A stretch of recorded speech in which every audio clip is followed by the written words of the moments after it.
5 berita terpopuler hari ini, Kamis 12 Maret 2026 di Bloomberg Technos Flash 5. Yang pertama, Komisi 11 DPR RI memilih Federica jadi Ketua OJK baru.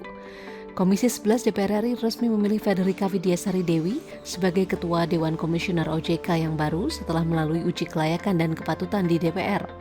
Ia akan memimpin OJK untuk periode jabatan berikutnya dan bertugas mengawasi stabilitas sektor jasa keuangan termasuk perbankan, pasar modal, serta industri keuangan non-bank. Penunjukan ini diharapkan memperkuat pengawasan sektor keuangan di tengah tantangan ekonomi global dan dinamika pasar yang semakin kompleks. Kedua, utang negara tembus 164 triliun rupiah per Februari 2026, susut 33,2%. Kementerian Keuangan melaporkan pembiayaan utang pemerintah mencapai sekitar 164 triliun rupiah hingga akhir Februari 2026, turun 33,2% dibandingkan periode yang sama tahun lalu. Penurunan ini mencerminkan strategi pemerintah menekan kebutuhan pembiayaan melalui utang baru. Langkah tersebut juga sejalan dengan upaya menjaga defisit anggaran serta stabilitas fiskal di tengah ketidakpastian ekonomi global. Pemerintah menegaskan pengelolaan utang tetap dilakukan secara hati-hati dengan mempertimbangkan biaya, resiko, serta keberlanjutan fiskal jangka panjang.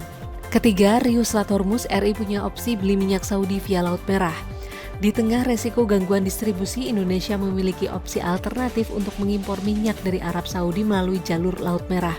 Skema ini dinilai bisa memperkecil resiko keterlambatan pasokan apabila situasi di Selat Hormuz semakin memanas.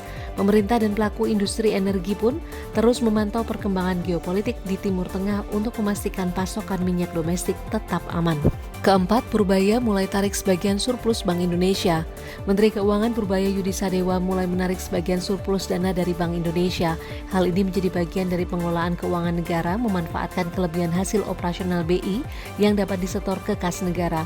Langkah tersebut dilakukan untuk membantu pembiayaan anggaran tanpa harus menambah utang baru secara agresif. Pemerintah memastikan kebijakan ini tetap menjaga koordinasi erat dengan Bank Indonesia demi stabilitas sistem keuangan. Kelima, krisis Iran, Cina berani bayar mahal buat borong minyak Kanada. Cina dilaporkan bersedia membayar lebih mahal untuk membeli minyak mentah dari Kanada guna memastikan pasokan energi tetap aman. Langkah ini menunjukkan meningkatnya persaingan global dalam memperoleh sumber energi di tengah resiko gangguan distribusi minyak dunia. Permintaan yang meningkat juga berpotensi mendorong harga minyak internasional tetap tinggi dalam beberapa waktu ke depan. Itu dia 5 berita terpopuler pilihan Bloomberg Technos hari ini. Ikuti terus update selanjutnya di www.bloombergtechnos.com.